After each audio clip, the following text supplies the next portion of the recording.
ನಮಸ್ಕಾರ. Homeo care international ಅರ್ಪಿಸುವ ನಿತ್ಯ ಸಂಜೀವಿನಿ ಕಾರ್ಯಕ್ರಮಕ್ಕೆ ಆತ್ಮೀಯವಾದಂತಹ ಸ್ವಾಗತ. ವೀಕ್ಷಕರೇ, ಒಂದು ಸಾಮಾನ್ಯ ನೋವು ಅಂತ ಆರ್ಥರೈಟಿಸ್ ಅನ್ನ ಕಡೆಗಣಿಸಿದ್ರೆ ಹೃದಯಕ್ಕೆ ಅಪಾಯ ಉಂಟು ಮಾಡುತ್ತೆ ಅಂತ ಹೇಳ್ತಾರೆ ವೈದ್ಯರು. ಹಾಗಾದ್ರೆ ಈ ಆರ್ಥರೈಟಿಸ್ ಅಂದ್ರೇನು? ಆರ್ಥರೈಟಿಸ್ ನಿಂದ ಏನೆಲ್ಲ ಸಮಸ್ಯೆಗಳು ನಮ್ಮ ದೇಹದಲ್ಲಿ ಉಂಟಾಗುತ್ತೆ? ಆರ್ಥರೈಟಿಸ್ ಇರೋರು ಯಾವೆಲ್ಲ ಮುನ್ನೆಚ್ಚರಿಕೆಗಳನ್ನ ವಹಿಸಬೇಕು? ಹೋಮಿಯೋಪತಿಯಲ್ಲಿ ಆರ್ಥರೈಟಿಸ್ಗೆ ಇರುವಂತಹ ಚಿಕಿತ್ಸಾ ವಿಧಾನಗಳು ಏನು ಎಂಬ ವಿಷಯದ ಬಗ್ಗೆ ಇವತ್ತಿನ ನಿತ್ಯ ಸಂಜೀವಿನಿ ಕಾರ್ಯಕ್ರಮದಲ್ಲಿ ಚರ್ಚೆ ಮಾಡ್ತೇವೆ. ಮತ್ತೊಮ್ಮೆ ಕಾರ್ಯಕ್ರಮಕ್ಕೆ ಸ್ವಾಗತ. ನಾನು ಭವ್ಯ ಶ್ರೀವತ್ಸ.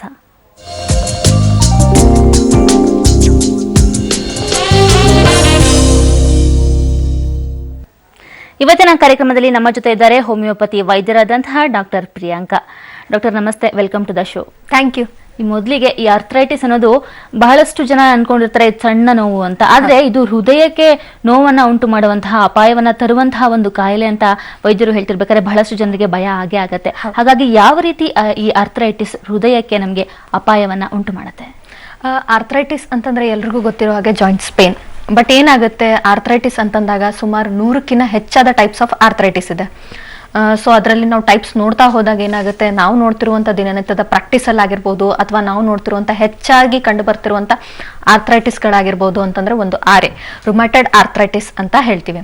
ಸೊ ಈ ರುಮ್ಯಾಟೆಡ್ ಆರ್ಥರೈಟಿಸ್ ಅಲ್ಲಿ ಏನಾಗುತ್ತೆ, ನಮ್ಮ ಕಾಂಪ್ಲಿಕೇಶನ್ಸ್ ಅಲ್ಲಿ ಹೋದಾಗ ಅಂತಂದ್ರೆ ಸ್ಟಾರ್ಟಿಂಗ್ ಸ್ಟೇಜಸ್ ಅಲ್ಲಿ ಇದ್ದಾಗ ನಿಮಗೆ ರುಮ್ಯಾಟೆಡ್ ಆರ್ಥರೈಟಿಸ್ ಇದೆ ಅಂತ ಡಿಟೆಕ್ಟ್ ಆಯ್ತು, ಅಥವಾ ಬ್ಲಡ್ ಅಲ್ಲಿ ಗೊತ್ತಾಗಿದೆ, ಅಥವಾ ಇಲ್ಲ ಅಂತಂದ್ರೆ ನೀವು ಟೆಸ್ಟ್ ಮಾಡಿಸಿದಾಗ ಆಕ್ಸಿಡೆಂಟಲಿ ಗೊತ್ತಾಗಿದೆ, ಸೊ ಪಾಸಿಟಿವ್ ಬಂದಿದೆ, ಫ್ಯಾಕ್ಟರ್ಸ್ ಅಲ್ಲಿ ತುಂಬಾ ಜಾಸ್ತಿ ಇದೆ ಅಂತಂದಾಗ ಏನಾಗುತ್ತೆ, ಅದು ಆ ಸ್ಟಾರ್ಟಿಂಗ್ ಸ್ಟೇಜ್ ಅಲ್ಲಿ ಇದ್ದಾಗ ನೀವು ಮೆಡಿಸಿನ್ಸ್ ತಗೊಂಡ್ರೆ ಏನಾಗುತ್ತೆ, ಪೇನ್ ಆಗಿರ್ಬೋದು, ಅದರ ರಿಲೇಟೆಡ್ ಸಿಂಪ್ಟಮ್ಸ್ ಆಗಿರ್ಬೋದು ಕಡಿಮೆ ಆಗ್ತಾ ಬರುತ್ತೆ. ಬಟ್ ಎಷ್ಟೋ ಸತಿ ಏನಾಗುತ್ತೆ, ಪೇಷಂಟ್ಸ್ಗೆ ಗೊತ್ತೇ ಆಗೋದಿಲ್ಲ, ನಿರ್ಲಕ್ಷಿಸ್ತಾ ಬರೋದಾಗಿರ್ಬೋದು ಅಥವಾ ಇಲ್ಲ ಗೊತ್ತೇ ಆಗದಿರ್ಬೋದು. ಸೊ ಏನಾಗುತ್ತೆ, ಜಸ್ಟ್ ಜಾಯಿಂಟ್ಸ್ ಪೇನ್ ಬಂದಿದೆ ಅಂದ ತಕ್ಷಣ ಆ ಜಾಯಿಂಟ್ಸ್ ಪೇನ್ ಅನ್ಕೊಂಡು ಏನ್ ಮಾಡ್ತಾರೆ, ಸೊ ಅವಾಗ ಆ ಜಾಯಿಂಟ್ಸ್ ಪೇನ್ಗೋಸ್ಕರ ಅಂತ ಬರೀ ಪೇನ್ ಕಿಲ್ಲರ್ಸ್ ತಗೊಳ್ಳೋದು, ಅಥವಾ ಮೂವ್ ಅಪ್ಲೈ ಮಾಡ್ತಾ ಬರೋದು, ಅಥವಾ ಆಯಿಂಟ್ಮೆಂಟ್ಸ್ ಅಪ್ಲೈ ಮಾಡ್ತಾ ಬರೋದು, ಅಥವಾ ಇಲ್ಲ ಅಂತಂದ್ರೆ ಆಯಿಲ್ ಮಸಾಜಸ್ನ ಮಾಡ್ತಾ ಬರೋದು. ಸೊ ಹೇಳ್ತಾರೆ ಆಯಿಲ್ ಮಸಾಜಸ್ ಮಾಡಿದಾಗ ಮೇಡಮ್ ಚೆನ್ನಾಗಿದ್ವಿ, ಸೊ ಪೇನ್ಸ್ ಎಲ್ಲ ಕಡಿಮೆ ಆಗಿತ್ತು, ಊತ ಕೂಡ ಇತ್ತು, ಅದು ಕೂಡ ಕಡಿಮೆ ಆಗಿತ್ತು ಅಂತ ಕೂಡ ಹೇಳ್ತಾರೆ. ಬಟ್ ಏನು ಅಂತಂದ್ರೆ ಒಳಗಡೆ ಆಗಿರುವಂತ ಇನ್ಫೆಕ್ಷನ್ ಏನಿದೆ ಅಂತಂದ್ರೆ ಅದು ನಾವು ಅಂತ ಏನ್ ಹೇಳ್ತೀವಿ, ರುಮ್ಯಾಟೆಡ್ ಆರ್ಥರೈಟಿಸ್ ಅಂತ ನಾನು ಏನ್ ಹೇಳಿದೆ, ಸೊ ಅದು ಒಂದು ಆಟೋ ಇಮ್ಯೂನ್ ಡಿಸಾರ್ಡರ್. ಸೊ ಇದ್ರಲ್ಲಿ ಏನಾಗುತ್ತೆ, ನಿಮ್ಮ ಬಾಡಿಯಲ್ಲಿರುವಂತ ಬ್ಲಡ್ ಅಲ್ಲಿನೇ ಏನಾಗುತ್ತೆ, ಇನ್ಫೆಕ್ಷನ್ ಹರಡ್ಕೊಳ್ತಾ ಹೋಗುತ್ತೆ. ಸೊ ಬಾಡಿಯಲ್ಲಿನೇ ಬ್ಲಡ್ ಅನ್ನ ಇನ್ಫೆಕ್ಷನ್ ಅಲ್ಲಿನೇ ಅದು ಹರಡ್ತಾ ಹೋದಾಗ ಏನಾಗುತ್ತೆ, ನಮ್ಗೆ ದಿನನಿತ್ಯನೂ ಕೂಡ ಏನಾಗುತ್ತೆ, ಪೇನ್ಸ್ ಜೊತೆಗೇನೆ ಮರಗಟ್ಟುವಿಕೆ ಕಾಣಿಸ್ಕೊಳ್ಳೋದು, ಅಥವಾ ಸ್ಟಿಫ್ನೆಸ್ ಕಾಣಿಸ್ಕೊಳ್ಳೋದು, ಅಥವಾ ಇಲ್ಲ ಅಂತಂದ್ರೆ ಬರ್ನಿಂಗ್ ಸೆನ್ಸೇಷನ್ ಕಾಣಿಸ್ಕೊಳ್ಳೋದು. ಸೊ ಇದೆಲ್ಲ ಶುರು ಆಗ್ತಾ ಬರುತ್ತೆ. ಸೊ ಪೇಷಂಟ್ಗಳು ಏನು ಮಾಡ್ತಾರೆ, ಸೊ ಅದು ಸ್ವೆಲ್ಲಿಂಗು ಪೇನ್ ಇದೆ ಅಂತ ಸಿಂಪ್ಟಮ್ಸ್ಗೆ ಮೆಡಿಸಿನ್ಸ್ ತಗೊತಾರೆ. ಸೊ ಮಸಾಜ್ ಮಾಡಿಸ್ಕೊಳ್ಳೋದು, ಅಥವಾ ಇಲ್ಲ ಅಂತಂದ್ರೆ ಪೇನ್ ಕಿಲ್ಲರ್ಸ್ ತಗೊಳ್ಳೋದು, ಅಥವಾ ಇಲ್ಲ ಅಂತಂದ್ರೆ ಅದಕ್ಕೆ ಅಂತಾನೆ ಸ್ಟೀರಾಯ್ಡ್ಸ್ ಮೆಡಿಸಿನ್ಸ್ನ ತಗೊಳ್ಳೋದು. ಸೊ ಈ ಥರದ್ದು ತಗೊಂಡಾಗ ಏನಾಗುತ್ತೆ, ಅವರಿಗೆ ತಾತ್ಕಾಲಿಕವಾಗಿ ಪೇನ್ ಅನ್ನುವಂಥದ್ದು ಕೂಡ ಕಡಿಮೆ ಆಗುತ್ತೆ, ಸ್ವೆಲ್ಲಿಂಗ್ ಅನ್ನುವಂಥದ್ದು ಕೂಡ ಕಡಿಮೆ ಆಗುತ್ತೆ, ಬರ್ನಿಂಗ್ ಸೆನ್ಸೇಷನ್ ಅನ್ನುವಂಥದ್ದು ಕೂಡ ಕಡಿಮೆ ಆಗುತ್ತೆ. ಬಟ್ ಒಳಗಡೆ ಇರುವಂಥ ಇನ್ಫೆಕ್ಷನ್ಗೆ ಯಾವುದೇ ಥರದ್ದು ಮೆಡಿಸಿನ್ಸ್ ತಗೊಳ್ಳದೇ ಇರುವಂಥ ಕಾರಣದಿಂದ ಏನಾಗುತ್ತೆ, ಅದು ಕಾಂಪ್ಲಿಕೇಶನ್ಸ್ಗೆ ಹೊರಟೋಗುತ್ತೆ. ಸೊ ಫಸ್ಟ್ ಸ್ಟೇಜಿಂದ ಏನಾಗುತ್ತೆ, ಮತ್ತೆ ಅದು ನಿಮಗೆ ಸಪ್ರೆಸ್ ಆಗಿ ಸೆಕೆಂಡ್ ಸ್ಟೇಜ್ ಅಥವಾ ಥರ್ಡ್ ಸ್ಟೇಜ್ಗೆ ಹೋದಾಗ ಏನಾಗುತ್ತೆ, ಅವಾಗ ಅದು ಒಂದು ಆರ್ಗನ್ಗೆ ಅಫೆಕ್ಟ್ ಮಾಡಕ್ಕೆ ಶುರು ಮಾಡುತ್ತೆ. ಈಗ ಡಾಕ್ಟರ್, ಒಂದು ಸಲ ನಮ್ಮ ಬಾಡಿಗೆ ಆರ್ಥರೈಟಿಸ್ ಬಂದಿದೆ ಅಂತ ಹೇಳಿದ್ರೆ ಅದು ಫಸ್ಟ್ ಸ್ಟೇಜ್ ಇಂದ ಲಾಸ್ಟ್ ಸ್ಟೇಜ್ಗೆ ಹೋಗೋದಕ್ಕೆ ಎಷ್ಟು ಟೈಮ್ ತಗೊಳುತ್ತೆ ಡಾಕ್ಟರ್? ಸೊ ಅದು ಬಾಡಿ ಮೇಲೆ ಕೂಡ ಡಿಪೆಂಡ್ ಆಗುತ್ತೆ, ಮೇಲ್ ಅಂಡ್ ಫಿಮೇಲ್ ಜೆಂಡರ್ಸ್ ಅಲ್ಲೂ ಕೂಡ ಡಿಪೆಂಡ್ ಆಗುತ್ತೆ. ಬಾಡಿಯಲ್ಲಿರುವಂತಹ ಇಮ್ಯುನಿಟಿ ಕಡಿಮೆ ಇದ್ದಾಗ ಅಂತ ಪೇಷಂಟ್ಸ್ ಅಲ್ಲಿ ಏನಾಗುತ್ತೆ, ಸ್ಟೇಜಸ್ ಅನ್ನುವಂಥದ್ದು ಬೇಗ ಚೇಂಜಸ್ ಆಗ್ತಾ ಇರುತ್ತೆ. ಸೊ ಡಿಸೀಸ್ ಮೇಲೆ ಕೂಡ ತುಂಬಾ ಇಂಪಾರ್ಟೆಂಟ್ ಆದದ ಅಂಶ. ಯಾಕೆ ಅಂತಂದ್ರೆ ಏನಾಗುತ್ತೆ, ರುಮ್ಯಾಟೆಡ್ ಆರ್ಥರೈಟಿಸ್ ಅನ್ನುವಂಥ ಪೇಷಂಟ್ಸ್ ಅಲ್ಲಿ ಸ್ಪೆಷಲಿ ನಾವು ನೋಡ್ತೀವಿ, ಬೇಗ ಸ್ಟೇಜಸ್ ಚೇಂಜ್ ಆಗ್ತಾ ಇರುತ್ತೆ. ಸ್ಟಾರ್ಟಿಂಗ್ ಸ್ಟೇಜ್ ಅಲ್ಲಿ ಅವರಿಗೆ ಜಸ್ಟ್ ಪೇನ್ ಕಾಣಿಸ್ಕೊಂತಾ ಇದೆ ಅಂತಂದ್ರೆ ಏನಾಗುತ್ತೆ, ಒಂದು 2 ಅಥವಾ 3 ತಿಂಗಳ ಮಧ್ಯದಲ್ಲಿನೇ ಏನಾಗುತ್ತೆ, ಮತ್ತೆ ತಿರ್ಗಾ ಸ್ವೆಲ್ಲಿಂಗ್ ಕಾಣಿಸ್ಕೊಳ್ಳೋದು, ಅಥವಾ ಇಲ್ಲ ಅಂತಂದ್ರೆ ಆ ಜಾಯಿಂಟ್ಸ್ ಮಧ್ಯದಲ್ಲಿ ಊತ ಕಾಣಿಸ್ಕೊಳ್ಳೋದು. ಹೆಚ್ಚಾಗಿ ಜಾಯಿಂಟ್ಸ್ ಅಲ್ಲೇನೆ ಈ ಸ್ವೆಲ್ಲಿಂಗ್ ಹೌದು, ಜಾಯಿಂಟ್ಸ್ ಅಲ್ಲಿನೇ ಅಂತಂದ್ರೆ ಏನಾಗುತ್ತೆ, ಮಧ್ಯದ ಜಾಯಿಂಟ್ಸ್ ಏನಿರುತ್ತೆ, ನಮ್ದು ಶೋಲ್ಡರ್ ಜಾಯಿಂಟ್ ಆಗಿರ್ಬೋದು, ಅಥವಾ ರಿಸ್ಟ್ ಜಾಯಿಂಟ್ ಆಗಿರ್ಬೋದು, ಅಥವಾ ಕೈ ಬೆರಳಿನ ಜಾಯಿಂಟ್ಸ್ ಆಗಿರ್ಬೋದು, ಸೊ ಅಲ್ಲೆಲ್ಲ ಕೂಡ ಏನಾಗುತ್ತೆ, ನಮಗೆ ಸ್ವೆಲ್ಲಿಂಗ್ ಕಾಣಿಸ್ತಾ ಹೋಗುತ್ತೆ. ಸೊ ಸ್ವೆಲ್ಲಿಂಗ್ ಜೊತೆಗೇನೆ ಏನಾಗುತ್ತೆ, ಸೊ ಹೇಳ್ತಾರೆ ಮೊಬಾಲಿಟಿ ಫ್ಲೆಕ್ಸಿಸಿಟಿ ಅಂತಂದ್ರೆ ಕೈ ಆಡ್ಸಕ್ಕಾಗಿರ್ಬೋದು, ಅಥವಾ ಕೈ ಮಡ್ಚಕ್ಕಾಗಿರ್ಬೋದು, ಅಥವಾ ಕಾಲು ಮಡ್ಚಕ್ಕಾಗಿರ್ಬೋದು ತುಂಬಾ ಕಷ್ಟ ಆಗುತ್ತೆ ಅಂತ ಕೂಡ ಹೇಳ್ತಾರೆ. ಸೊ ಇದು ಯಾಕಾಗುತ್ತೆ ಅಂತಂದ್ರೆ, ನಮ್ಮ ಬಾಡಿಯಲ್ಲಿ ಇರುವಂತ ಫ್ಲೆಕ್ಸಿಸಿಟಿ ಕಡಿಮೆ ಆಗಕ್ಕೆ ಕಾರಣ ಏನು ಅಂತಂದ್ರೆ, ಸೊ ರುಮ್ಯಾಟೆಡ್ ಆರ್ಥರೈಟಿಸ್ ಅನ್ನುವಂಥದ್ರಲ್ಲಿ ಸ್ಪೆಷಲಿ ಏನಾಗುತ್ತೆ, ಸ್ಟಿಫ್ನೆಸ್ ಮರಗಟ್ಟುವಿಕೆ ಅನ್ನುವಂಥದ್ದು ತುಂಬಾ ಜಾಸ್ತಿ ಆಗಿರುತ್ತೆ. ಜಾಯಿಂಟ್ಸ್ ಅಲ್ಲೆಲ್ಲ ಕೂಡ ಏನಾಗುತ್ತೆ, ಆ ಸ್ಟಿಫ್ನೆಸ್ ಜಾಸ್ತಿ ಆದಾಗ ಸೊ ನಮಗೆ ನಡೆದಾಡಕ್ಕಾಗಿರ್ಬೋದು ಅಥವಾ ಕೂತ್ಕೊಳ್ಳೋಕ್ಕಾಗಿರ್ಬೋದು ತೆಳಗಡೆ, ಅಥವಾ ಇಲ್ಲ ಅಂತಂದ್ರೆ ನಮಗೆ ಕೈ ಮಡ್ಚಕ್ಕಾಗಿರ್ಬೋದು, ಕಾಲ್ ಮಡ್ಚಕ್ಕಾಗಿರ್ಬೋದು ತುಂಬಾ ಕಷ್ಟ ಆಗ್ತಾ ಬರುತ್ತೆ. ಬಟ್ ಈ ತರ ಆಗ್ತಾ ಇದೆ ಅಂತ ಗೊತ್ತಾದಾಗ ಕೂಡ ಮೆಡಿಸಿನ್ಸ್ ತಗೊಂತಾ ಹೋಗ್ತಾರೆ. ಸೊ ಇಂಗ್ಲಿಷ್ ಅಲ್ಲಿ ಮೆಡಿಸಿನ್ಸ್ ತಗೊಂಡಾಗ ಏನಾಗುತ್ತೆ, ಇನ್ಫೆಕ್ಷನ್ ಅನ್ನುವಂಥದ್ದು ತಾತ್ಕಾಲಿಕವಾಗಿ ಕಡಿಮೆ ಆಗುತ್ತೆ ಹೊರತು ಅದು ಕೂಡ ಕಂಪ್ಲೀಟ್ ಆಗಿ ವಾಸಿ ಆಗೋದ್ರಲ್ಲಿ ಅದು ಹೆಲ್ಪ್ ಆಗಲ್ಲ. ಸೊ ಏನಾಗುತ್ತೆ, ಬ್ಲಡ್ ಅಲ್ಲಿ ಇನ್ಫೆಕ್ಷನ್ ಹರಡ್ತಾ ಹೋದಾಗ ಏನಾಗುತ್ತೆ, ಕಾಂಪ್ಲಿಕೇಶನ್ಸ್ ಕಂತ ಹೋದಾಗ ಸೊ ಅವಾಗ ಅವ್ರಿಗೆ ಏನಾಗುತ್ತೆ, ಹಾರ್ಟಿನ ಮೇಲೇನು ಕೂಡ ಪರಿಣಾಮ ಬೀಳ್ತಾ ಹೋಗುತ್ತೆ. ಹಾರ್ಟ್ ಬಿಟ್ಟು ಇನ್ಯಾವ್ದಾದ್ರು ಪಾರ್ಟ್ಸ್ ಬಗ್ಗೆ ಅಂದ್ರೆ ಈ ಶ್ವಾಸಕೋಶ ಇರ್ಬೋದು, ಕಿಡ್ನಿ ಇರ್ಬೋದು, ಇದ್ರ ಮೇಲೆ ಏನಾದ್ರು ಪರಿಣಾಮ ಬೀಳುತ್ತಾ? ಕಿಡ್ನಿಗಳ ಮೇಲೆ ಏನಾಗುತ್ತೆ ಅಂತಂದ್ರೆ ಬೇಸಿಕಲಿ ನಾವು ತಗೋತಿರುವಂತ ಮೆಡಿಸಿನ್ಸ್, ಸೊ ಏನಾಗುತ್ತೆ, ರುಮಾಟೆಡ್ ಆರ್ಥ್ರೈಟಿಸ್ ಇದೆ ಅಂತ ಗೊತ್ತಾದಾಗ ಏನಾಗುತ್ತೆ, ಸೊ ಪೇನ್ ಕಿಲ್ಲರ್ಸ್ ಯೂಸ್ ಮಾಡ್ತಾ ಬರ್ತಾ ಇರ್ತಾರೆ, ಮಲ್ಟಿಪಲ್ ಪೇನ್ ಕಿಲ್ಲರ್ಸ್, ದಿನಕ್ಕೆ 2 ರಿಂದ 3 ಪೇನ್ ಕಿಲ್ಲರ್ಸ್ ಹಾಕೊಂತಾ ಇರೋದು, ಅದ್ರ ಜೊತೆಗೇನೆ ಸ್ಟಿರಾಯ್ಡ್ಸ್ ಮೆಡಿಸಿನ್ಸ್ ಕೂಡ ತಗೊಂತಾ ಇರೋದು.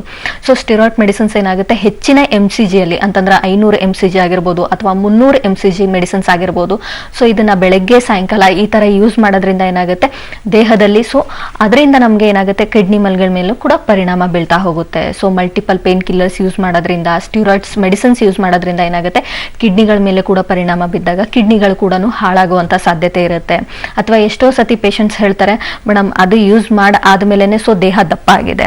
ಸೊ ದೇಹ ಕೂಡ ಏನಾಗುತ್ತೆ, ದಪ್ಪ ಆಗ್ತಾ ಬರುತ್ತೆ. ಸೊ ದೇಹ ದಪ್ಪ ಆದಾಗ ಏನಾಗುತ್ತೆ, ನಿಮ್ಮ ಮಂಡಿ ಚಿಪ್ಪುಗಳ ಸೊ ಸವಿತ ಆಗ್ತಾ ಇರೋದು, ಅಥವಾ ಇಲ್ಲ ಅಂತಂದ್ರೆ ಆಂಕಲ್ ಜಾಯಿಂಟ್ಸ್ ಅಲ್ಲೂ ಕೂಡ ನೋವು ಕಾಣಿಸ್ಕೊಂತಾ ಇರೋದು, ಅಥವಾ ಇಲ್ಲ ಅಂತಂದ್ರೆ ಏನಾಗುತ್ತೆ, ಎಷ್ಟೋ ಸತಿ ಅದ್ರ ಜೊತೆಗೇನೆ ಇನ್ನೂ ಇನ್ಕ್ಯೂರಬಲ್ ಡಿಸೀಸಸ್ ಅಂತ ಹೇಳ್ತೀವಿ, ಅದು ಕೂಡ ಬರುವಂತ ಚಾನ್ಸಸ್ ಆಗಿರುತ್ತೆ. ಸ್ಪೆಷಲಿ RA ಅನ್ನುವಂತ ಫ್ಯಾಕ್ಟರ್ ಅಲ್ಲಿ ನಾವು ಅದನ್ನ ನಿರ್ಲಕ್ಷಿಸ್ತಾ ಬಂದ್ರೆ ಅಥವಾ ಕಡೆಗಾಣಿಸ್ತಾ ಬಂದ್ರೆ, ಅಥವಾ ಇಲ್ಲ ಅಂದ್ರೆ ಅದಕ್ಕೆ ಕಂಪ್ಲೀಟ್ ಸೂಕ್ತವಾದ ಟ್ರೀಟ್ಮೆಂಟ್ ತಗೊಳ್ಳಿಲ್ಲ ಅಂತಂದ್ರೆ ಕಾಂಪ್ಲಿಕೇಶನ್ಸ್ಗೆ ಹೋದಾಗ ಹಾರ್ಟ್ ಮೇಲಾಗಿರ್ಬೋದು ಅಥವಾ ಕಣ್ಣಿನ ಮೇಲಾಗಿರ್ಬೋದು ಅಥವಾ ಕಿಡ್ನಿ ಮೇಲಾಗಿರ್ಬೋದು ಪರಿಣಾಮ ಬೀಳುವಂತ ಚಾನ್ಸಸ್ ಹೆಚ್ಚಾಗಿರುತ್ತೆ.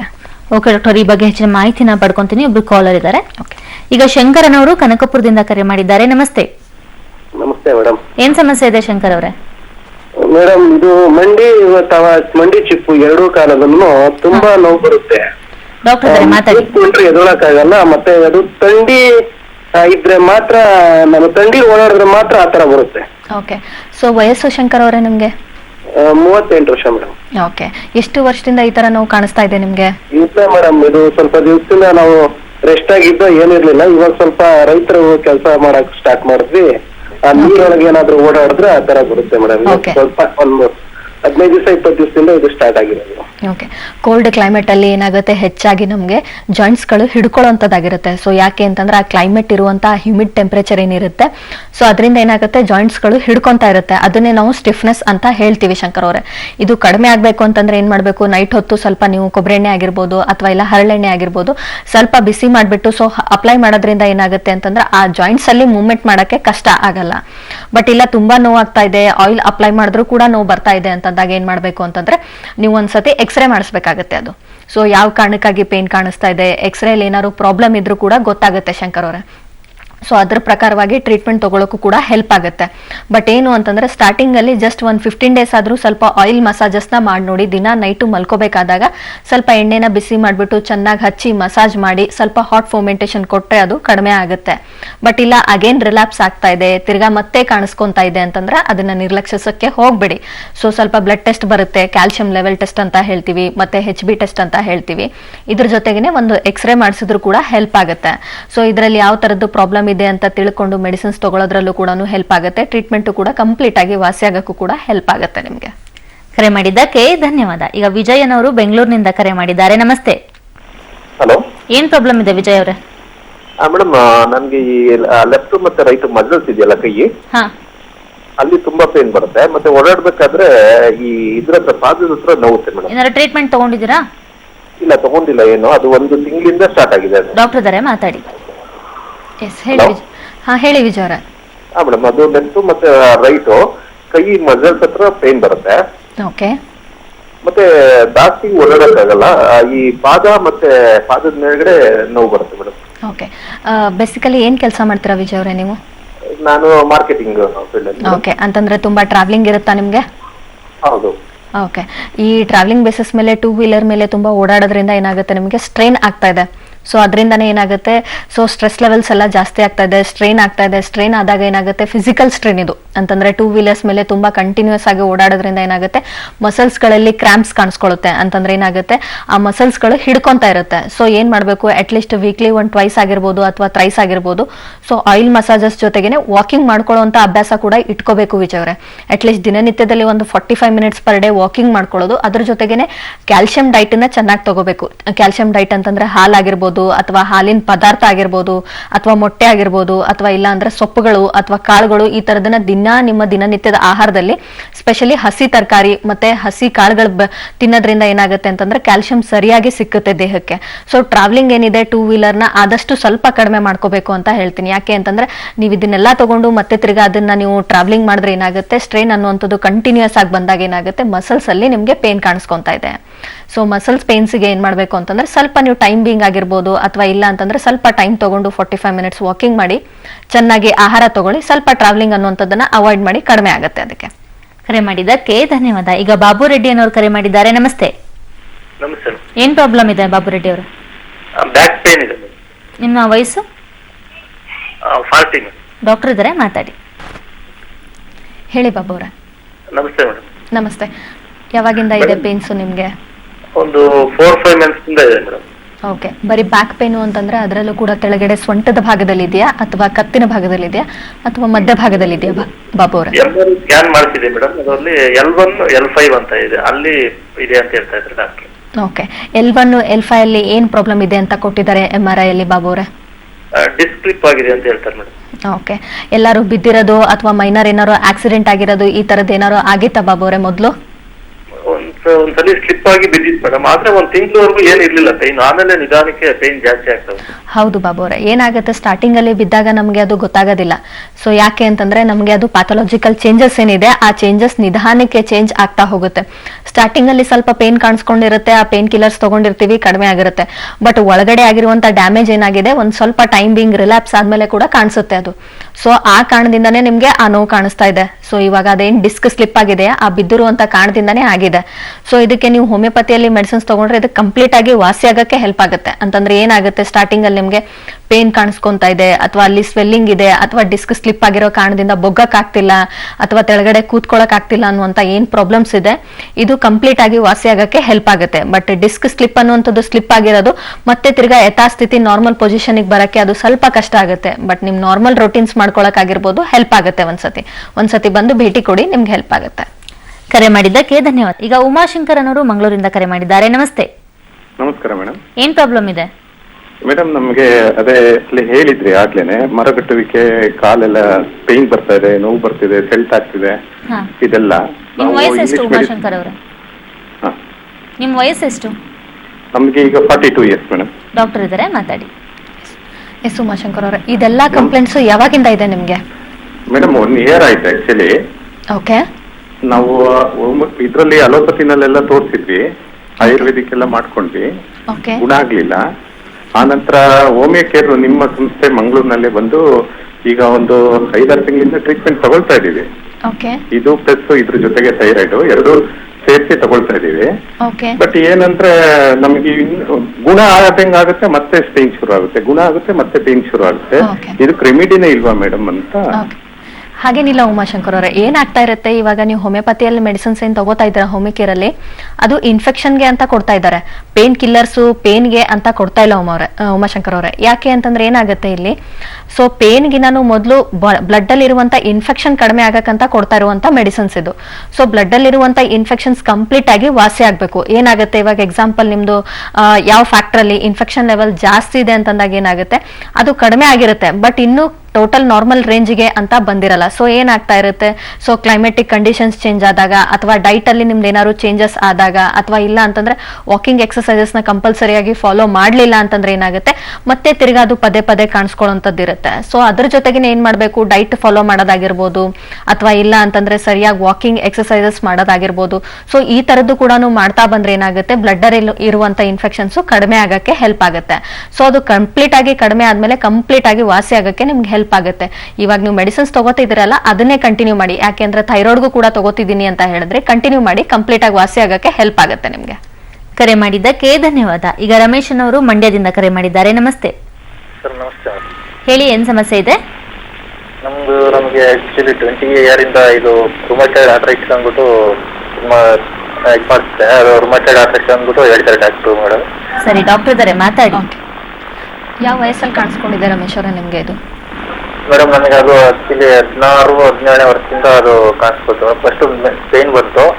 ನಾನು ಇಲ್ಲಿ ಲೋಕಲ್ ಮಂಡ್ಯ ಮತ್ತೆ ಇದೆಲ್ಲ ತೋರಿಸ್ದೆ. ಆಮೇಲೆ ಬೆಂಗಳೂರಲ್ಲಿ ಇದು ಮಾಡಿದಾಗ ಇದು ರುಮಟೈಡ್ ಆರ್ಥರೈಟಿಸ್ ಅಂದ್ಬಿಟ್ಟು ಬ್ಲಡ್ ಟೆಸ್ಟ್ ಎಲ್ಲ ಮಾಡಿಸಿ ಇದು ಮಾಡಿದ್ರು. ಓಕೆ, ಇಂಗ್ಲಿಷ್ ಮೆಡಿಸಿನ್ ಎಲ್ಲ ತಗೊಳ್ತಿದ್ದೆ. ಓಕೆ. ರಮೇಶ್ ಅವರೇ, ಇವಾಗ ನಿಮಗೆ ಏಜು? ಈಗ ನನಗೆ 37. ಓಕೆ. ಸೊ ಮನೇಲಿ ಯಾರಿಗಾದ್ರೂ ಈ ಥರದ್ದು ಪ್ರಾಬ್ಲಮ್ ಇತ್ತಾ ರಮೇಶ್ ಅವರೇ ನಿಮ್ಮ ಮನೆಯಲ್ಲಿ? ಇಲ್ಲ ಮೇಡಮ್, ಮನೇಲಿ ಯಾರಿಗೂ ಇರಲಿಲ್ಲ. ಓಕೆ, ಎಲ್ಲ ಚೆನ್ನಾಗಿ ಹೆಲ್ತಿ ಆಗಿದ್ದಾರೆ, ಯಾರಿಲ್ಲ. ಓಕೆ. ಸೊ ಇವಾಗ ಮೆಡಿಸಿನ್ಸ್ ಏನೇನು ತಗೋತಾ ಇದ್ದೀರಾ ನೀವು ಇವಾಗ? ನನ್ನ ಆಕ್ಚುಲಿ ನನಗೆ ಅವರು ಸ್ಟೀರಾಯ್ಡ್ ಬರೀತಿದ್ರು. ಈಗ ಫಸ್ಟ್ ಹೈಡ್ರೋಕ್ವಿನ್ ಅಂದ್ಬಿಟ್ಟು ಒಂದು ಕೊಟ್ಟಿದ್ರು. ಮತ್ತೆ ಪೇನ್ ಕಿಲ್ಲರ್ ಸೆರಡಾಲ್ 100 ತಗೊಂಡಿದ್ದೆ ಈಗ ಆಲ್ರೆಡಿ. ಆಯ್ತು, ಸ್ಟೀರಾಯ್ಡ್ ಬರೀತಿದ್ದು ಅದನ್ನ ಸ್ಟಾಪ್ ಮಾಡ್ಬಿಟ್ಟಿದ್ದೀನಿ. ಅದು ಯಾಕಂದ್ರೆ ಊಟ ಸೇರಲ್ಲ, ಇದು ಇದಾಗಿತ್ತು, ಪ್ರಾಬ್ಲಮ್ ಆಗಿತ್ತು. ಆಮೇಲೆ ಸೈಡ್ ಎಫೆಕ್ಟ್ಸ್ ಎಲ್ಲ ಜಾಸ್ತಿ ಇದಾಯ್ತು. ಓಕೆ. ಈಗ ಜಾಯಿಂಟ್ಸ್ ಎಲ್ಲ ಸ್ವಲ್ಪ ಇದಾಗೈತೆ, ಊಟ ಇದೆ. ಸೊ ಇವಾಗ ಜಾಯಿಂಟ್ಸ್ ಪೇನ್ಸ್ ಅಲ್ಲಿ ಎಲ್ಲಾ ಜಾಯಿಂಟ್ಸ್ ಅಲ್ಲೂ ಕೂಡ ಇದೆಯಾ ಜಾಯಿಂಟ್ಸ್ ಪೇನ್? ಕಾಲಲ್ಲಿ ಮತ್ತೆ ಹ್ಯಾಂಡು, ಬೆರಳುಗಳು, ಎಲ್ಲ ಜಾಯಿಂಟ್ಸ್ ಅಲ್ಲಿ ಇದೆ. ಆಮೇಲೆ ಕೆಳಗಡೆ ಕೂತ್ಕೊಳ್ಳೋಕೆ ಸ್ವಲ್ಪ ಹಿಂಸೆ ಇರುತ್ತೆ. ಓಕೆ. ಸೊ ಇವಾಗ ನಿಮ್ಮ ದಿನನಿತ್ಯದ ಕೆಲಸ ಮಾಡ್ಕೊಳ್ಳೋಕೆ ಅಡಚಣೆ ಅಂತೂ ಉಂಟಾಗ್ತಾ ಇದೆ?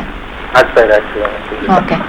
ಸೊ ಇವಾಗ ಊತ ಅಂತಂದ್ರೆ ಇವಾಗ ಡಿಫಾರ್ಮಿಟೀಸ್ ಎಲ್ಲ ಆಗಿದೆಯಾ? ಅಂತಂದ್ರೆ ಬೋನ್ಗಳ ಆಕಾರ ಕಳ್ಕೊಂಡಿರೋದು ಇದು ಕೂಡ ಆಗಿದೆಯಾ ನಿಮ್ಗೆ? ಆಗಿದೆ ಮೇಡಮ್, ಆಗಿದೆ. ಓಕೆ. ಸೊ ಈ ಟ್ರೀಟ್ಮೆಂಟ್ ಅಲ್ಲಿ ಏನಾಗುತ್ತೆ ಅಂತಂದ್ರೆ ನಿಮಗೆ ಕಂಪ್ಲೀಟ್ ಆಗಿ ಗುಣಮುಖ ಅನ್ನೋದಕ್ಕಿಂತ ಏನಿದೆ ಡಿಫಾರ್ಮಿಟಿ ಅನ್ನುವಂಥದ್ದು ಹೇಗಿದೆ ಅದು ಮಾತ್ರ ಉಳ್ಕೊಳ್ಳುತ್ತೆ ನೀವು ಹೋಮಿಯೋಪತಿಯಲ್ಲಿ ಮೆಡಿಸಿನ್ಸ್ ತಗೊಂಡ್ರೆ ರಮೇಶ್ ಅವರೇ. ಬಟ್ ಏನು ಕಂಪ್ಲೀಟ್ ಆಗಿ ಇನ್ಫೆಕ್ಷನ್ ಲೆವೆಲ್ ಕಡಿಮೆ ಆಗಕ್ಕೆ ಹೆಲ್ಪ್ ಆಗುತ್ತೆ. ಅಂತಂದ್ರೆ ಇವಾಗ ನಿಮ್ಗೆ ಎಕ್ಸಾಂಪಲ್ ಬ್ಲಡ್ ಟೆಸ್ಟ್ ಅಲ್ಲಿ RA ಫ್ಯಾಕ್ಟರ್ ಮಾಡಿಸ್ತಾರೆ. ಸೊ RA ಫ್ಯಾಕ್ಟರ್ ಕೂಡ ಕಡಿಮೆ ಆಗಬೇಕು. ಬೇಸಿಕಲಿ ಅದು 14 ಒಳಗಡೆ ಇರಬೇಕು. ಸೊ ಅದು ಜಾಸ್ತಿ ಇತ್ತು ಅಂದ್ರೂ ಕೂಡ ಏನಾಗುತ್ತೆ, ಬ್ಲಡ್ ಅಲ್ಲಿ ಇನ್ಫೆಕ್ಷನ್ ಜಾಸ್ತಿ ಇದ್ದಾಗ ಆಟೋಮೆಟಿಕಲಿ ಪೇನ್ ಅನ್ನುವಂಥದ್ದಾಗಿರ್ಬೋದು, ಸ್ವೆಲ್ಲಿಂಗ್ ಅನ್ನುವಂಥದ್ದಾಗಿರ್ಬೋದು ಜಾಸ್ತಿ ಆಗುತ್ತೆ. ಬಟ್ ಸ್ಟಿರಾಯ್ಡ್ಸ್ ತಗೊಳ್ಳೋದ್ರಿಂದ ಏನಾಗ್ತಾ ಇತ್ತು ಅಂತಂದ್ರೆ ಆ ಇನ್ಫೆಕ್ಷನ್ ಲೆವೆಲ್ ಅನ್ನುವಂಥದ್ದು ಸ್ಟಾಗ್ನೇಟ್ ಆಗ್ತಾ ಇತ್ತು. ಅಂತಂದ್ರೆ ಜಾಸ್ತಿ ಆಗ್ದಂಗೆ ನೋಡ್ಕೊಳಕ್ ಹೆಲ್ಪ್ ಆಗ್ತಾ ಇತ್ತು. ಬಟ್ ಅದು ತಗೊಂಡಷ್ಟು ಸೈಡ್ ಎಫೆಕ್ಟ್ಸ್ ಜಾಸ್ತಿ ಇರುತ್ತೆ. ಬಾಡಿಯಲ್ಲಿ ಬೇರೆ ಬೇರೆ ಆರ್ಗನ್ಸ್ಗಳು ಹಾಳಾಗ್ತಾ ಇರೋದು, ಅಥವಾ ದೇಹದ ತೂಕ ಜಾಸ್ತಿ ಆಗ್ತಾ ಇರೋದು, ಅಥವಾ ಇಲ್ಲ ನೀವು ಹೇಳ್ದಂಗೆ ಊಟ ಸೇರದೆ ಇರೋದು, ಇದು ಕೂಡ ಆಗುತ್ತೆ. ಬಟ್ ಇದ್ರ ಬಿಟ್ಟಷ್ಟು ನಿಮ್ಗೇನು ಅಂತಂದ್ರೆ ಹೋಮಿಯೋಪತಿಯಲ್ಲಿ ಮೆಡಿಸಿನ್ಸ್ ತಗೊಂಡ್ರೆ ಫಸ್ಟ್ ಹೆಲ್ಪ್ ಆಗುವಂಥದ್ದು ಏನು ಅಂದ್ರೆ ಯಾವುದೇ ತರದ್ದು ಸೈಡ್ ಎಫೆಕ್ಟ್ಸ್ ಆಗೋದಿಲ್ಲ ನಿಮ್ಗೆ. ಸೊ ಊಟದಲ್ಲಾಗಿರ್ಬೋದು ಅಥವಾ ದೇಹದಲ್ಲಾಗಿರ್ಬೋದು ವ್ಯತ್ಯಾಸ ಅಂತೂ ಆಗೋದಿಲ್ಲ. ಫಸ್ಟ್ ಏನ್ ಮಾಡ್ತಾರೆ ಹೋಮಿಯೋಪತಿಯಲ್ಲಿ ಮೆಡಿಸಿನ್ಸ್ ಕೊಟ್ಟಾಗ ಅಂತಂದ್ರೆ ಬ್ಲಡ್ ಅಲ್ಲಿ ಇರುವಂತ ಇನ್ಫೆಕ್ಷನ್ ಕಡಿಮೆ ಮಾಡಕ್ಕಂತ ಮೆಡಿಸಿನ್ ಸ್ಟಾರ್ಟ್ ಮಾಡ್ತಾರೆ. ಸೊ ಆ ಇನ್ಫೆಕ್ಷನ್ ಲೆವೆಲ್ ನಿಧಾನಕ್ಕೆ ಯಾವ ತರ ಕಡಿಮೆ ಆಗ್ತಾ ಬರುತ್ತೋ ಬಾಡಿಯಲ್ಲಿ ಅದೇ ತರ ನಿಮ್ಮ ಇಮ್ಯುನಿಟಿ ಕೂಡ ಬಿಲ್ಡಪ್ ಆಗ್ಲಿ ಅಂತ ಕೂಡ ಮೆಡಿಸಿನ್ಸ್ ಕೊಡ್ತೀವಿ. ಸೊ ಇಮ್ಯುನಿಟಿ ಕೂಡ ಬಿಲ್ಡಪ್ ಆಯ್ತು ಒಂದು ಸತಿ ಅಂತಂದ್ರೆ ಹೊರಗಡೆಯಿಂದ ಬರುವಂತ ಇನ್ಫೆಕ್ಷನ್ಸ್ಗೂ ತಡೆಗಟ್ಟಕ್ಕೆ ಹೆಲ್ಪ್ ಆಗುತ್ತೆ. ಬ್ಲಡ್ ಅಲ್ಲಿ ಇರುವಂತ ಇನ್ಫೆಕ್ಷನ್ಸ್ಗೂ ಮೆಡಿಸಿನ್ಸ್ ತಗೊಂಡಾಗ ಅಲ್ಲೂ ಕೂಡ ನಿಮ್ಗೆ ಹೆಲ್ಪ್ ಆಗ್ತಾ ಬರುತ್ತೆ. ಸೊ ಇವೆರಡೂ ರೀತಿ ಆದಾಗ ಏನಾಗುತ್ತೆ, ನಿಮ್ಗೆ ಸಿಂಪ್ಟಮ್ಯಾಟಿಕಲಿ ಪೇನ್ಸ್ ಅನ್ನುವಂಥದ್ದು ಕಡಿಮೆ ಆಗುತ್ತೆ, ಮತ್ತೆ ಸ್ವೆಲ್ಲಿಂಗ್ ಅನ್ನುವಂಥದ್ದು ಕಡಿಮೆ ಆಗುತ್ತೆ. ಬಟ್ ಬೋನ್ ಅಲ್ಲಿ ಆಕಾರ ಕಳ್ಕೊಂಡಿರೋದು ನಾರ್ಮಲ್ ಪೊಸಿಷನ್ಗೆ ಬರಲ್ಲ, ಅದು ಅದೇ ತರ ಉಳ್ಕೊಳ್ಳುತ್ತೆ ನಿಮ್ಗೆ. ಕರೆ ಮಾಡಿದ್ದಕ್ಕೆ ಧನ್ಯವಾದ. ಈಗ ವಸಂತ್ ಕುಮಾರ್ ಅನ್ನೋರು ಮಂಡ್ಯದಿಂದ ಕರೆ ಮಾಡಿದ್ದಾರೆ. ನಮಸ್ತೆ. ನಮಸ್ತೆ ಮೇಡಮ್. ಏನ್ ಸಮಸ್ಯೆ ಇದೆ ವಸಂತ್ ಕುಮಾರ್? ಏನಿಲ್ಲ ಮೇಡಮ್, ಈ ತೋಳು ಬಲಗಡೆ ತೋಳು ಇದು ಭುಜದ ಲೆವೆಲ್ಗಿಂತ ಒಂದ್ ಸ್ವಲ್ಪ ಮೇಲ್ ಎತ್ಕೊಂಡ್ರೆ ಅಂಗೈನಲ್ಲಿ ಇದು ತುಂಬಾ ಕಡ್ತಾ ಉಂಟಾಗುತ್ತೆ. ಓಕೆ, ಡಾಕ್ಟರ್ ಇದ್ದಾರೆ, ಮಾತಾಡಿ. ನಮಸ್ತೆ ಡಾಕ್ಟರ್. ನಮಸ್ತೆ. ಇದು ಯಾವಾಗಿಂದ ಕಾಣಿಸ್ತಾ ಇದೆ ನಿಮ್ಗೆ ಪ್ರಾಬ್ಲಮ್? ಮೇಡಮ್ ಒಂದು 2 months 3 months ಇರುತ್ತೆ, ಮತ್ತೆ ಒಟ್ಟಾದ ಇನ್ನೊಂದು 6 ತಿಂಗಳು ವರ್ಷ ಬರಲ್ಲ. ಓಕೆ. ಅಲ್ಲಿ ಮತ್ತೆ ಏನಾದ್ರು ಗಾಯಗಳಾಗೋದು, ಚಿಕ್ಕ ಚಿಕ್ಕ ಗುಳ್ಳೆಗಳ ತರ? ಇಲ್ಲ ಮೇಡಮ್, ಯಾವ ತರದ್ ಏನು ಇಲ್ಲ ಮೇಡಮ್, ಆ ತರದ್ ಏನು ಪ್ರಾಬ್ಲಮ್ ಇಲ್ಲ. ಭುಜದ ಲೆವೆಲ್ಗಿಂತ ಒಂದ್ ಸ್ವಲ್ಪ ಮೇಲೆ ಹೈಟ್ ಆಗಿ ಏನಾದ್ರು ಇಟ್ಕೊಂಡ್ರೆ ಇಲ್ಲಾಂದ್ರೆ ಎತ್ಕೊಂಡು ಇನ್ನೊಂದ್ 2 ನಿಮಿಷ ಆದ್ರೆ ಕಡ್ತ ಜಾಸ್ತಿ ಆಗುತ್ತೆ. ಓಕೆ. ಇದು ಏನಾದ್ರು ಸ್ಕಿನ್ ಅಲರ್ಜಿ ಏನಾದ್ರು ಇತ್ತಾ ಮೊದಲು ನಿಮ್ಗೆ? ಇಲ್ಲ ಮೇಡಮ್, ಆ ತರದ್ ಏನಿಲ್ಲ. ಓಕೆ. ಈ ಶುಗರು BP ಈ ತರದ್ ಏನಾದ್ರು ಪ್ರಾಬ್ಲಮ್ಸ್? ಆ ತರದ್ ಏನು ಇಲ್ಲ ಮೇಡಮ್, ಡಾಕ್ಟರ್ ಹತ್ರ ವಿಚಾರಿಸಿದ್ದೀನಿ, ಮತ್ತೆ ಇದ್ ಮಾಡ್ತಿದ್ದೀನಿ. ಓಕೆ. ಕಡ್ತ ಅಂದ್ರೆ ಏನು ಇದ್ ಮಾಡಕ್ ಆಗೋದೇ ಇಲ್ಲ, ಅದು ತುಂಬಾನೇ ಕಡ್ತ ಬಂದ್ಬಿಡುತ್ತೆ. ಓಕೆ. ಇದು ಒಂದೊಂದ್ಸತಿ ಏನಂತೀವಿ ಅಂತಂದ್ರೆ ಸ್ಕಿನ್ ಅಲರ್ಜಿ ಅರ್ಟಿಕೇರಿಯಾ ರ್ಯಾಷಸ್ ಅಂತ ಹೇಳ್ತೀವಿ. ಅಂತಂದ್ರೆ ರ್ಯಾಷಸ್ ಕೂಡ ಕಾಣಿಸೋದಿಲ್ಲ, ಇಲ್ಲಾಂದ್ರೆ ರ್ಯಾಷಸ್ ಇಲ್ದೇನೆ ಏನಾಗುತ್ತೆ ಸಿವಿಯರ್ ಇಚಿಂಗ್ ಆಗ್ತಾ ಇರುತ್ತೆ. ಸೊ ಸಿವಿಯರ್ ಇಚಿಂಗ್ ಆಗ್ತಾ ಇದ್ರು ಕೂಡ ಏನಾಗುತ್ತೆ. ಸೊ ಇದಕ್ಕೆ ಏನಾದ್ರು ಮೆಡಿಸಿನ್ಸ್ ತಗೊಂಡಿರೋದು ನೀವು? ಅದೇನು ತಗೊಂಡಿಲ್ಲ. ಏನ್ ಒಂದು 5 minutes ಇರುತ್ತೆ, ಮತ್ತೆ ಹೊಟ್ಟೋಗುತ್ತಲ್ಲ, ಮತ್ತೆ ಇದೇನಿಲ್ಲ. ಒಂದ್ ದಿವಸಕ್ಕೆ 1 time 2 time ಬರುತ್ತೆ ಆ ತರ. ಓಕೆ.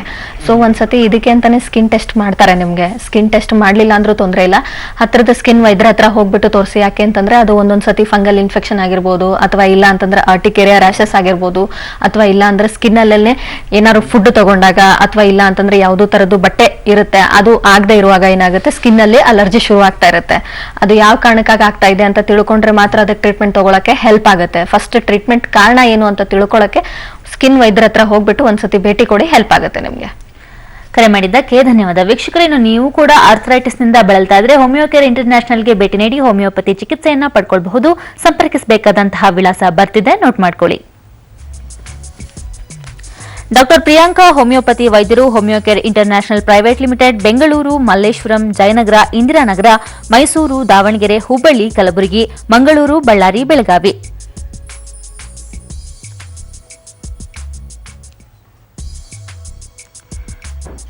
ಇನ್ನು ದೂರವಾಣಿ ಸಂಖ್ಯೆಗಳು 9550001133, ಮತ್ತೊಂದು ದೂರವಾಣಿ ಸಂಖ್ಯೆ 180010081212.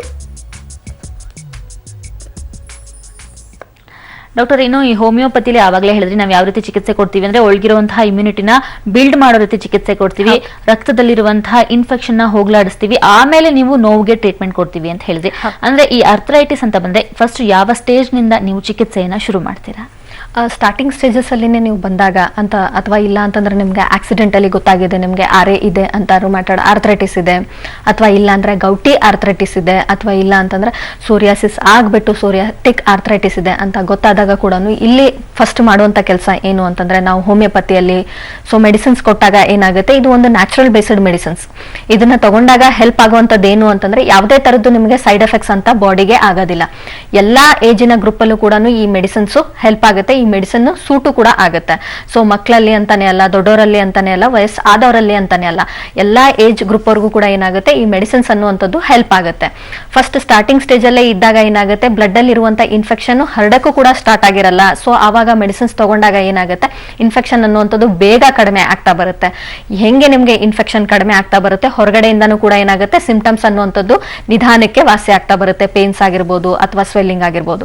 ಸೊ ಇದು ಯಾವುದೇ ತರದ್ದು ಬರಬಾರ್ದು, ಪ್ರಿಕಾಷನರಿ ಮೆಜರ್ಸ್ ತಗೋಬೇಕು ಅಂತಂದ್ರೆ ಫಸ್ಟ್ ಮಾಡಬೇಕಾಗಿರುವಂತ ಕೆಲಸ ಅಂತಂದ್ರೆ ನಾವು ನಮ್ಮ ದಿನನಿತ್ಯದ ದಿನದಲ್ಲಿ ಅಟ್ಲೀಸ್ಟ್ ಒಂದು 45 ಮಿನಿಟ್ಸ್ ಟು 50 ಮಿನಿಟ್ಸ್ ವಾಕಿಂಗ್ ಮಾಡೋದಾಗಿರ್ಬೋದು, ಅಥವಾ ಎಕ್ಸಸೈಸಸ್ ಮಾಡೋದಾಗಿರ್ಬೋದು, ಅಥವಾ ಮೆಡಿಟೇಷನ್ ಮಾಡೋದಾಗಿರ್ಬೋದು, ಅಥವಾ ಯೋಗ ಮಾಡೋದಾಗಿರ್ಬೋದು. ಇವು 4ರಲ್ಲಿ ಯಾವ್ದಾಗುತ್ತೋ ಯಾವ್ದಾದ್ರೂ ಒಂದನ್ನ ಫಾಲೋ ಮಾಡುವಂತದ್ದನ್ನ ಅಭ್ಯಾಸ ನಾವು ಇಟ್ಕೋಬೇಕು ಅಂತ ನಾನು ಹೇಳ್ತೀನಿ. ಸೊ ಅಟ್ಲೀಸ್ಟ್ ದಿನನಿತ್ಯದಲ್ಲಿ ನೀವು 4 to 5 ಲೀಟರ್ಸ್ ನೀರು ಕುಡಿಯೋದಾಗಿರ್ಬೋದು. ಸೊ ಇದು ಮಾಡೋದ್ರಿಂದ ಆಗುವಂತ ಹೆಲ್ಪ್ ಏನು, ಸ್ಪೆಷಲಿ ನೀರು ಕುಡಿಯೋದ್ರಿಂದ ಅಂತಂದ್ರೆ ನಿಮ್ಮ ಬ್ಲಡ್ ಅಲ್ಲಿ ಇರುವಂತ ಇನ್ಫೆಕ್ಷನ್ ಏನಾಗುತ್ತೆ ಹೊರಗಡೆ ಸ್ವೆಟ್ಟಿನ ಮೂಲಕ ಆಗಿರ್ಬೋದು ಅಥವಾ ಯೂರಿನೇಷನ್ ಮೂಲಕ ಆಗಿರ್ಬೋದು ಹೊರಗಡೆ ಬರಕ್ಕೆ ಹೆಲ್ಪ್ ಆಗುತ್ತೆ. ಸೊ ಇದ್ರ ಜೊತೆಗೇನೆ ನಿಮಗೆ ಆರೆ ಬಂದಿದೆ, ಸೊ 3rd ಸ್ಟೇಜ್ ಅಲ್ಲಿ ಇದೆ, 4th ಸ್ಟೇಜ್ ಅಲ್ಲಿ ಇದ್ರೆ ಅಂತ ಅಂದ್ರೂ ಕೂಡ ಭಯ ಪಡುವಂತ ಅವಶ್ಯಕತೆ ಇಲ್ಲ. ಸೊ ಹೋಮಿಯೋಕೇರ್ ಅಲ್ಲಿ ಅಥವಾ ಹೋಮಿಯೋಪತಿಯಲ್ಲಿ ಮೆಡಿಸಿನ್ಸ್ ತಗೊಂಡ್ರೆ ಏನಾಗುತ್ತೆ, ಇದು ಕಂಪ್ಲೀಟ್ ಆಗಿ ವಾಸಿ ಆಗಕ್ಕೆ ಹೆಲ್ಪ್ ಆಗುತ್ತೆ. ಬಟ್ ಡಿಫಾರ್ಮಿಟೀಸ್ ಆಗಿದೆ, ಸೊ ಆಕಾರ ಕಳ್ಕೊಂಡಿದೆ ಅಂತಂದ್ರೆ ಅದು ಮಾತ್ರ ನಾರ್ಮಲ್ ಪೊಸಿಷನ್ಗೆ ಬರಲ್ಲ. ಬಟ್ ನಿಮ್ಮ ದಿನನಿತ್ಯದ ಕೆಲಸ ಆಗಿರ್ಬೋದು ಅಥವಾ ಇಲ್ಲ ಅಂತಂದ್ರೆ ನೀವು ಓಡಾಡಕ್ಕಾಗಿರ್ಬೋದು, ಕಷ್ಟ ಆಗ್ದಂಗೆ ನೋಡ್ಕೊಳ್ಳೋಕೆ ಮೆಡಿಸಿನ್ಸ್ ಕೊಟ್ಟಾಗ ಏನಾಗುತ್ತೆ ಕಂಪ್ಲೀಟ್ ಆಗಿ ಕ್ಯೂರ್ ಆಗಕ್ಕೆ ಹೆಲ್ಪ್ ಆಗುತ್ತೆ ನಿಮ್ಗೆ. ಓಕೆ ಡಾಕ್ಟರ್, ಇನ್ನು ಈ ಆರ್ಥರೈಟಿಸ್ಗೆ ನಿಮ್ಮ ಹತ್ರ ಚಿಕಿತ್ಸೆಗೆ ಬರೋರಿಗೆ ಯಾವ ಒಂದು ಪೇಷಂಟ್ಗಳಿಗೆ ಅಂದ್ರೆ ಈ ಒಂದು ಚಿಕಿತ್ಸೆಯನ್ನ ಇಂಥ ಪೇಷಂಟ್ಗಳಿಗೆ ಕೊಡಬಹುದು, ಇಂಥವ್ರಿಗೆ ಕೊಡಬಾರ್ದು ಅಂತ ಇರುತ್ತೆ, ಯಾವೆಲ್ಲ ಒಂದಷ್ಟು ಮಂದಿಗೆ ಈ ಆರ್ಥರೈಟಿಸ್ ಅಂದ್ರೆ ಹೋಮಿಯೋಪತಿಯಲ್ಲಿ ಚಿಕಿತ್ಸೆಯನ್ನ ಕೊಡ್ಲಿಕ್ಕಾಗೋದಿಲ್ಲ? ಸೊ ಏನಾಗುತ್ತೆ, ಏಜ್ ರಿಲೇಟೆಡ್ ಫ್ಯಾಕ್ಟರ್ಸ್ ಅಲ್ಲಿ ಸ್ಪೆಷಲಿ 80-90 ಆದ್ರೂ ಕೂಡ ಏನಾಗುತ್ತೆ ಮೆಡಿಸಿನ್ಸ್ ಅನ್ನುವಂಥದ್ದು ಸೆಟ್ ಆಗುತ್ತೆ. ಬಟ್ ಇಲ್ಲ ಅಲ್ಲೇನಾಗುತ್ತೆ OA ಅಂತಂದ್ರೆ ಆಸ್ಟಿಯೋ ಆರ್ಥರೈಟಿಸ್ ಅಂತ ಹೇಳ್ತೀವಿ. ಸೊ ಇದ್ರಲ್ಲಿ ಏನಾಗುತ್ತೆ ಡಿಜನರೇಷನ್ ಆಗಿರುತ್ತೆ, ಅಂತಂದ್ರೆ ಬೋನ್ಗಳ ಸವೆತ ಆಗಿರುತ್ತೆ, ಅದರ ಪಕ್ಕದಲ್ಲಿರುವಂತ ಕಾರ್ಟಿಲೇಜಸ್ ಆಗಿರ್ಬೋದು, ಟೆಂಡಾನ್ಸ್ ಆಗಿರ್ಬೋದು, ಅಂತಂದ್ರೆ ಇದನ್ನ ನಾವು ಸಾಫ್ಟ್ ಟಿಶ್ಯೂಸ್ ಅಂತ ಏನ್ ಹೇಳ್ತೀವಿ, ಅದು ಕೂಡ ಏನಾಗಿರುತ್ತೆ ಅದರಲ್ಲಿರುವಂತ ಸತ್ವ ಕೂಡ ಕಡಿಮೆ ಆಗಿರುತ್ತೆ. ನಾವು ಹೊರಗಡೆಯಿಂದ ಎಷ್ಟೇ ಮೆಡಿಸಿನ್ಸ್ ಕೊಟ್ಟರು ಕೂಡ ಏನಾಗುತ್ತೆ ಒಳಗಡೆ ದೇಹದಲ್ಲಿ ಉತ್ಪತ್ತಿ ಆಗುವಂಥದ್ದು ಕಂಪ್ಲೀಟ್ ಆಗಿ ಸ್ಟಾಪ್ ಆಗಿರುತ್ತೆ. ಸೊ ಇಂಥವ್ರಲ್ಲಿ ಏನಾಗುತ್ತೆ, ಸೊ ಹೆಲ್ಪ್ ಆಗುತ್ತೆ, ಬಟ್ ಅಷ್ಟು ಕಂಪ್ಲೀಟ್ ಆಗಿ ವಾಸಿ ಆಗಕ್ಕೆ ಅದು ಹೆಲ್ಪ್ ಆಗಲ್ಲ. ಓಕೆ ಡಾಕ್ಟರ್, ಇಷ್ಟು ನಿತ್ಯ ಸಂಜೀವಿನಿ ಕಾರ್ಯಕ್ರಮದಲ್ಲಿ ಆರ್ಥರೈಟಿಸ್ ಬಗ್ಗೆ ಬಹಳಷ್ಟು ಮಾಹಿತಿಗಳನ್ನ, ಚಿಕಿತ್ಸಾ ವಿಧಾನಗಳ ಬಗ್ಗೆ ನಮ್ಮ ವೀಕ್ಷಕರಿಗೆ ತಿಳಿಸ್ಕೊಟ್ಟಿದ್ರ, ಧನ್ಯವಾದ. Thank you. ವೀಕ್ಷಕರನ್ನ ಹೊಡುವಂತಹ ಸಮಯ ಆಯಿತು. ಇದಾಗಿತ್ತು ಇವತ್ತಿನ ನಿತ್ಯ ಸಂಜೀವಿನಿ ಕಾರ್ಯಕ್ರಮ. ನಾಳಿನ ಕಾರ್ಯಕ್ರಮದಲ್ಲಿ ಮತ್ತಷ್ಟು ಆರೋಗ್ಯದ ಸಲಹೆಗಳೊಂದಿಗೆ ನಿಮ್ಮ ಮುಂದೆ ಬರ್ತೇವೆ. ನೆನಪಿರ್ಲಿ, ನ್ಯೂಸ್ ಅಂದ್ರೆ ಪಬ್ಲಿಕ್ ಟಿವಿ.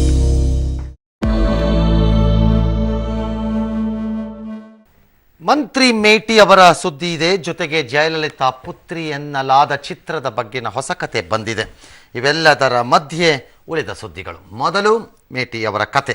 ಅಬಕಾರಿ ಮಂತ್ರಿ ಮೇಟಿ ಅವರ ವಿರುದ್ಧ ಕೇಳಿ ನಾವು ವರದಾ ಚಂಡಮಾರುತ ಆಂಧ್ರಕ್ಕೆ ತಲುಪಿದೆ ಅಂತಕ್ಕಂಥ ಮಾಹಿತಿಯನ್ನು ಕೊಟ್ವಿ. ಈಗ ಆಂಧ್ರದಲ್ಲಿ ಮಳೆಯ ಪ್ರಮಾಣ ಜೋರಾಗಿದೆ ಅನ್ನೋ ಬ್ರೇಕಿಂಗ್ ನ್ಯೂಸ್ ಬರ್ತಾ ಇದೆ.